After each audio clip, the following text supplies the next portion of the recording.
Welcome back. We're here with episode 2. Yes, episode 2 of In the Ring. I'm Master Covert, of course, here with Coach Nikki Oliver and Master Toby Oliver. Welcome back, guys. Hey, man, how are you? It's going. I'm happy to be back in the ring with you two, of course. And welcome back for all of those that are here with us. Today, we are going to deep dive into where we just were over this past weekend. And Master Oliver and Coach Nikki who just got back home from the Dominican, and Master Oliver represented the TOPS program, and Coach Nikki represented, she was the coach of the Cadet USA Taekwondo team. Yeah. So, guys, how was Dominican? Dominican is different, that's for sure. But competition was awesome. I mean, no doubt about it. It was pretty cool. So yeah, the competition was fierce for sure. Yeah, it was. It wasn't like overly well attended in terms of numbers, but the competition that was there was very good.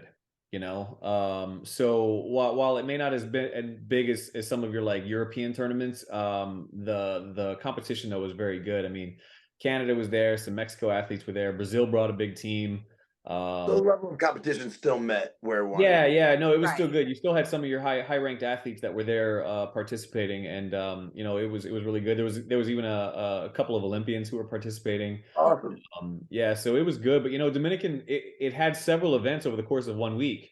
Between Pan Am Pumse Championships, had Cadet Junior Cadet Pan Am Championships, Junior Pan Am Championships, and then they went straight into the Junior Dominican Open, and then the Senior Dominican Open. So really, it was like 5 events over the course of an entire week. So it was definitely full. It was a long trip. Yeah, an action-packed Taekwondo week kind of thing. Yeah. So all in the Dominican. So Master Nikki, you went with USA Taekwondo as the cadet head coach of Pan Am. How did the team do? I think that the cadets killed it. The cadets and juniors. It was really cool because since we were traveling, not together with cadet and junior, but since there was a big camaraderie that was amongst the athletes and coaches, which was really cool. I think that cadets and juniors both swept up. They both won the, I think it was the overall best team for cadets and junior team. There was the junior staff won the best male coach. The cadet staff did end up winning the best female coach as well. Who was that, by the way? Wait. Time out. There's someone won best female coach? Yes. Who was that? I was. Oh, congratulations, man. Can we get from the audience at home and round of applause? I hear it. Okay. Yeah. Yes. Well deserved. Yeah, well done. Can you see? You can see the blush. I can see it from here. So all in all, I think that the cadets and juniors for USAT, they killed it. They showed up. The staff worked well together. And like I said, there was a lot of camaraderie. It was picking up where other coaches, we were all kind of tag teaming in and out of rings. So it was a really great experience. I really enjoyed it, and I hope the athletes did too, because it was they put in some serious work leading up. So it was great. Love to hear that. Now you also, I don't want to get you short. You also coached at the Dominican Open as well?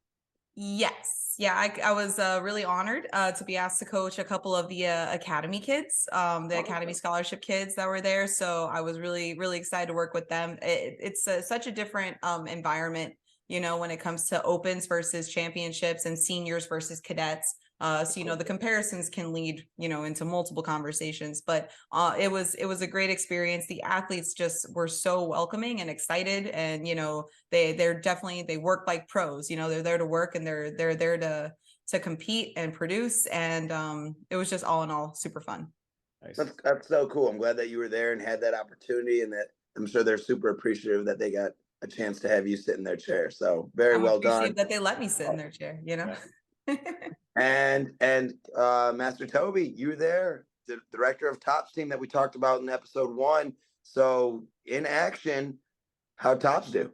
Man, so TOPS is obviously a new program. Our team was announced in, I think, middle of December, and for an official start date of January 1st. So here we are, end of April. This is our second TOPS trip after a big European tour last month.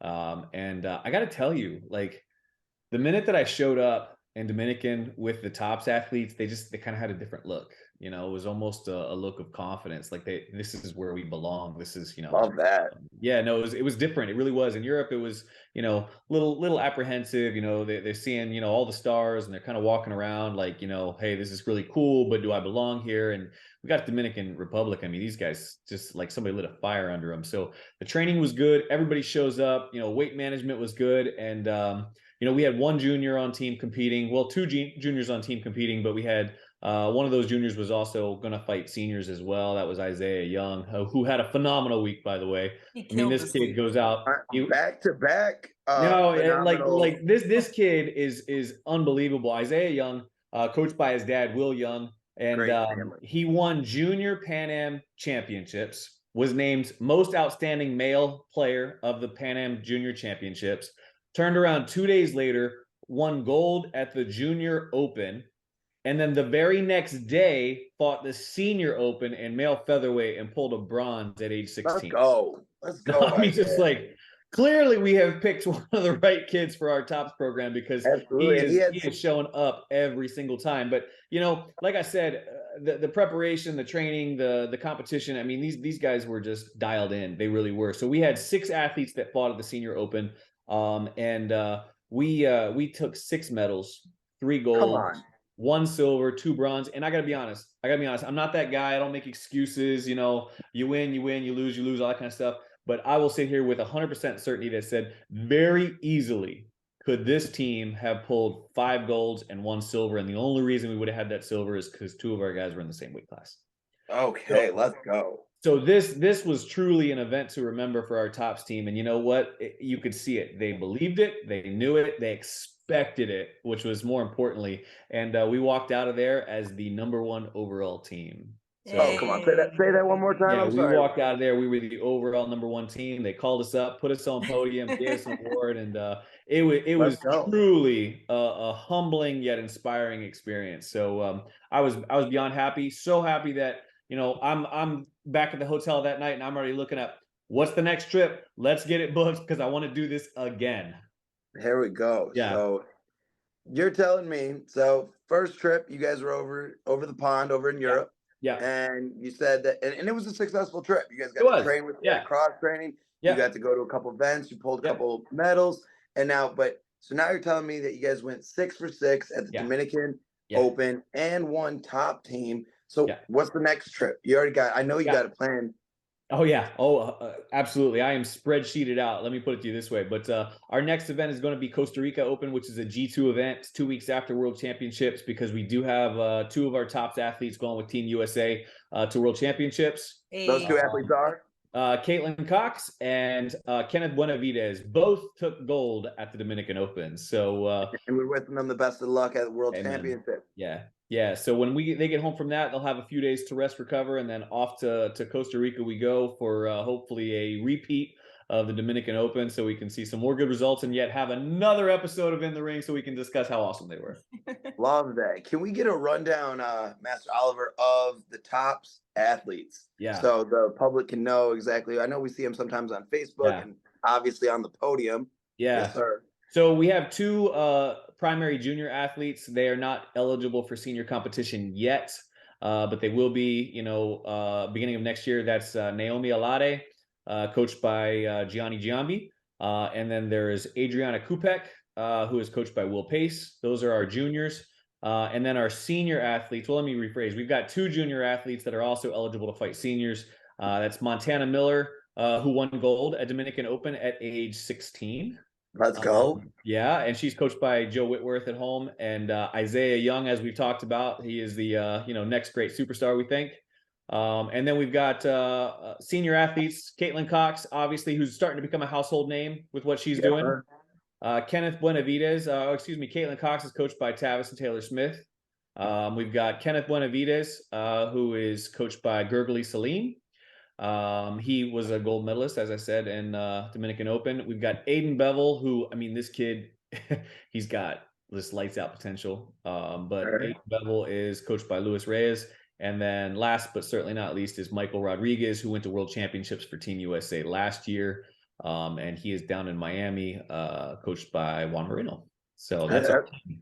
That's a crew. That's a crew. Yeah. So, excellent job. Congratulations, both Thank you. Thank you. Coach Oliver and Master Oliver, seeing your plan and as the director of this new TOPS program for the United States and how it benefits these athletes. And clearly, the proof is in the pudding right now after this phenomenal Dominican trip. But for the people that don't know, they're hearing the word TOPS, they're seeing it on Facebook. Could you just give us a brief of what TOPS is, what their mission is, and why? Yeah. So TOPS just identified a need in the United States to basically give athletes, young athletes, an opportunity to do more and have more, resources available to them. So TOPS was able to, allocate some resources, or really AAU for that matter, allocated some resources to put together to fully fund athletes for an entire year. To travel the world with our TOPS team to get the necessary experience and potentially earn some very valuable WT ranking points to push them up the standings to hopefully get them closer to some Grand Prix berths, and help them out with some seeding when we travel and compete, to ultimately maybe one day get them to be on podium at World Championships or Olympics. So that's our goal. So I heard funded. So when you say funded, because we hear that word a lot, especially in our sport in regards to partially funded. You said fully funded. Yeah, they don't pay a dime. I'm just gonna go out airfare. Yep. Hotel. Yep. Registration. Correct. And the jackets and clothes that they wear. Yeah, and I'll even take it a step further. They don't pay for a meal. Wow. They don't pay for water at the venue. They don't pay for luggage to travel with. They don't pay for a cab ride from the airport to the hotel. So when you say fully funded, you mean fully funded, and these athletes deserve it, and clearly it's benefiting, and it's needed. Like you said, this was a need in our country and in our sport to see that athletes are being fully funded for these great events, and to have these opportunities is just awesome. Because let's be honest. The lack of funds should never prevent an athlete from achieving their potential. No, never. It absolutely shouldn't, and really it can stop right there. Athletes should never have to worry about that stuff, and that's our goal. I wish we could do it for more, and hopefully one day we can do it for more. But right now, these are the 8 that we've selected to be a part of the program, and with more success, hopefully comes expansion and more athletes and more money. So that's our goal, and we're going to get there. But listen, I could go on for days about TOPS and how much I love this TOPS program, but we are neglecting the fact that you, sir, just came back from Puerto Rico on an AAU team event, and give us a lowdown, give us a rundown on this one. Hey, it was an awesome experience. I'm super thankful to AAU Taekwondo, but I'm even more thankful to the athletes that we traveled with. For the females, we had some males and females, first time ever in Puerto Rico. So for them to have that scratch off the bucket list on their world map of, hey, I got to travel here, and first time for a few of them to be actually a part of a team in that type of atmosphere, which was great. So we had, for the females, we had Emma Gerhart, we had Lauren Harrington, we had Isabella Coyer, and then Anya Garziola. And then for the males, we had Daniel Santiago, Sheldon Wilcock, Noah Shanafelt, and Taylor Ganazzo. So, and this team was awesome. I'm super appreciative of these kids, and we had a great experience. The giant shout out to Master Pena and Master Oliver, yourself, sir, for getting this worked out and setting it up, and of course Grandmaster Stone and AAU Taekwondo, and then the president of Federation of Puerto Rico, Grandmaster Landro. Say it one more time for me, Master. Landro. The hospitality was off the charts. I mean, they were super kind, super accommodable. The first day that we were there, we participated in Terra de Combate. Combate. Say this is why we need Coach Nikki with us all the time. So and it was a cool event, something that I personally have never been to it, and I'm going to stop. If you have not seen Best of the Best, you need to leave in the ring. Athletes, listen carefully. Watch that movie. Wait, what's the rating before we tell everybody to go watching it? Okay. Yes, and go watch it, then come back. And matter of fact, if you haven't seen Best of the Best, I don't even know if we can sit in the same room together and Go look watch. Taekwondo. Hit the pause real quick. Go watch. Come back later. It had such Best of the Best vibes. So Nice. I mean, think of a giant venue and dedicated to all the combat sports. You had boxing, you had fencing, you had wrestling, you had judo, you had karate, and then you had taekwondo. So great. And then just people evaluating each athlete from youth all the way to seniors and just to prove themselves. And day one, we got great results. We went 4 gold, 4 silvers, and then the men's tag team took gold and the women's tag team took silver. But this tag team was off the chart. I'm still waiting for video. I want to see this. Hey, and that's awesome. The parents that we had on this trip, Master Robert Gerhardt and Miss Wilcox, and then Miss Santiago, they were awesome. They took all these awesome photos, videos. I'm still excited to share it with our awesome Taekwondo community. Miss Wilcox was sending me pictures while I was in DR from Puerto Rico, which I thought this was a 2-day event.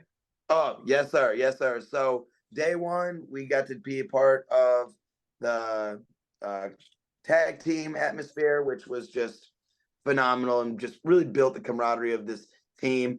And besides the fact of singing Disney songs to Kendrick Lamar, it was a wide variety of songs. I mean, this team was automatic. So then in regards to day 2, we went to Los Brujos. Los Brujos. Brujos. You were close. Witches. I was close. I'm getting What's there. It mean?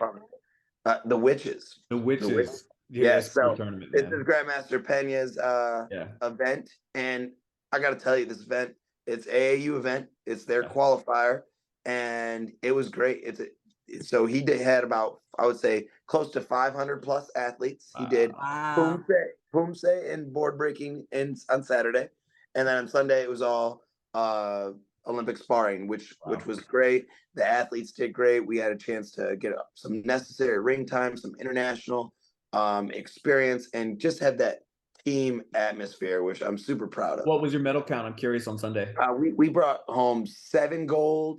Let me get that. 1, 2. Yes, around there.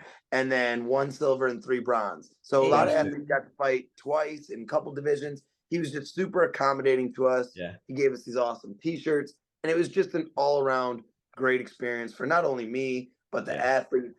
And it's just a great time. So I'm very, very thankful and looking forward to the next time. But these athletes were great. And my hat goes off to them. They were all coachable. They were super professional. And it was just a great, great experience. And I know they thank you, Master Oliver, for this opportunity. No, it was great. It was truly a pleasure to set it up, and I'm super thankful for you for taking that team down there, because I've heard nothing but great stuff. But I think what we can summarize with here is this is the example of what AAU Taekwondo is doing for us, right? We're going multiple different directions at the same time because the opportunities that have been created.